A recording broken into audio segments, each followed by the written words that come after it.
అది ఒక చక్కటి సాయంత్రం వేళ చిట్టి పక్షి బుజ్జి పక్షి రెండూ కలిసి ఇంటి ముందు కూర్చొని ఇలా మాట్లాడుకుంటూ ఉంటాయి. అవునరా చిట్టి, ఈ మధ్య మనకి ఎండాకాలం అన్న మాటే కానీ అస్సలు ఎండలు లేవు కదా, అన్ని వర్షాలే పడుతూ ఉన్నాయి. అవునరా బుజ్జి, ఇంతకుముందు ఎండాకాలం అయితే ఎలా ఉండేది, వేడితో అల్లాడిపోయే వాళ్ళము కదా అని ఇలా చిట్టి పక్షి బుజ్జి పక్షి మాట్లాడుకుంటూ ఉంటాయి. ఇంతలో అక్కడికి ఒక దయ్యం చాలా కోపంగా నడుచుకుంటూ వస్తూ ఉంటుంది. దయ్యం చాలా అంటే చాలా కోపంగా నడుచుకుంటూ వచ్చి ఇలా మాట్లాడుతుంది చిట్టి పక్షితో బుజ్జి పక్షితో. ఊరిలో అందరికీ పెళ్ళిళ్ళు అయిపోతున్నాయి, నాకు మాత్రం ఎవ్వరూ పెళ్లి చేయడం లేదు, నన్ను మాత్రం ఎవ్వరూ పట్టించుకోవడం లేదు, అసలు నేను ఒకదాన్ని ఉన్నానని ఎవరికైనా కనిపిస్తుందో లేదో అని దయ్యం చిట్టితో బుజ్జితో మాట్లాడుతుంది. అప్పుడు చిట్టి బుజ్జి దయ్యానికి ఇలా సమాధానం ఇస్తారు. ఏంటి, ఇప్పుడు నీకు పెళ్లి చేసుకోవాలనుంది అంతే కదా, మేము అబ్బాయిని వెతకడం లేదనే కదా నువ్వు చాలా కోపాడుతున్నావు అని దయ్యానికి చెప్తాయి.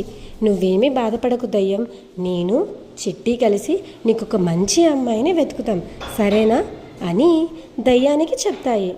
దాంతో దయ్యం ఎంతో సంతోషించి అక్కడి నుంచి వెళ్తుంది. ఎందుకంటే చిట్టి పక్షి బుజ్జి పక్షి ఖచ్చితంగా తనకు ఒక మంచి అబ్బాయిని చూసి పెళ్లి చేస్తారు అని ధైర్యం వచ్చింటుంది దయ్యానికి. అలా చిట్టి బుజ్జి అబ్బా ఇప్పుడు ఈ దయ్యానికి కూడా మనం ఒక అబ్బాయిని వెతకాలా అని మాట్లాడుకుంటూ ఉంటాయి. ఇంతలో రాత్రి అవుతుంది. రాత్రి దయ్యం ఇంటి ముందర కూర్చొని గట్టిగా ఏడవడం మొదలు పెడుతుంది. గట్టిగా ఏడ్చేసరికి కుట్టికి మెలకు వచ్చి నడుచుకుంటూ దయ్యం దగ్గరికి వచ్చి ఇలా అడుగుతుంది. ఎందుకు, ఏమైంది, ఎందుకు ఇలా ఏడుస్తున్నావు చెప్పు నువ్వు అని అంటే దయ్యం, అందరూ నాకు పెళ్ళి ఇవ్వలేదని ఎగతాళి చేస్తున్నారు, అందుకే నేను బాధపడి ఏడుస్తున్నాను అని దయ్యం చెప్తుంది. దయ్యం మాటలు విన్న కుట్టి పక్షి మేము వెతుకుతామన్నాం కదా అని అంటూ ఉండగానే బుజ్జి పక్షి కూడా వాళ్ళ మాటలకి విని నడుచుకుంటూ అక్కడికి వస్తుంది. అలా దయ్యం కుట్టి బుజ్జి ఇద్దరూ పక్కపక్కన ఉండగానే ఆపకుండా ఓ అని ఏడుస్తూనే ఉంటుంది. దయ్యానికి కుట్టి బుజ్జి చాలా గట్టిగా సర్ది చెప్పి అక్కడి నుంచి పంపించేస్తారు, ఇంకా ఏడవకు అని. ఇంకా మరుసటి రోజు ఉదయం అవుతుంది.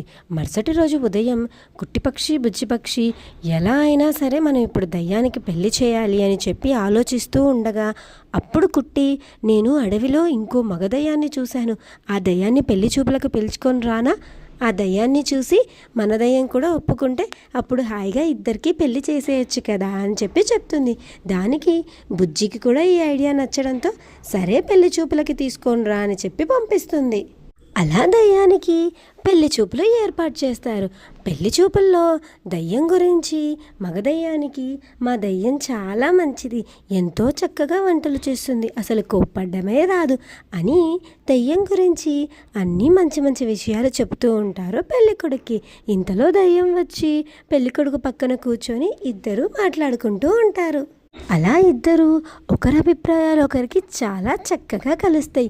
దాంతో కుట్టి బుజ్జి కూడా చాలా సంతోషించి పెళ్ళికి ఏర్పాట్లు మొదలు పెడతారు. దయ్యం పెళ్ళికి ఒక మంచి పంతుల్ని పిలిచి పెళ్ళి కూడా చేయడానికి నిర్ణయించేస్తారు. అలా పెద్దల సమక్షంలో ఇంకా కుట్టి బుజ్జి ఉన్న సమక్షంలో దయ్యానికి అంగరంగ వైభవంగా పెళ్ళిని ఏర్పాటు చేస్తారు. ఆ పెళ్ళిని చూసిన దయ్యం చాలా సంతోషిస్తుంది.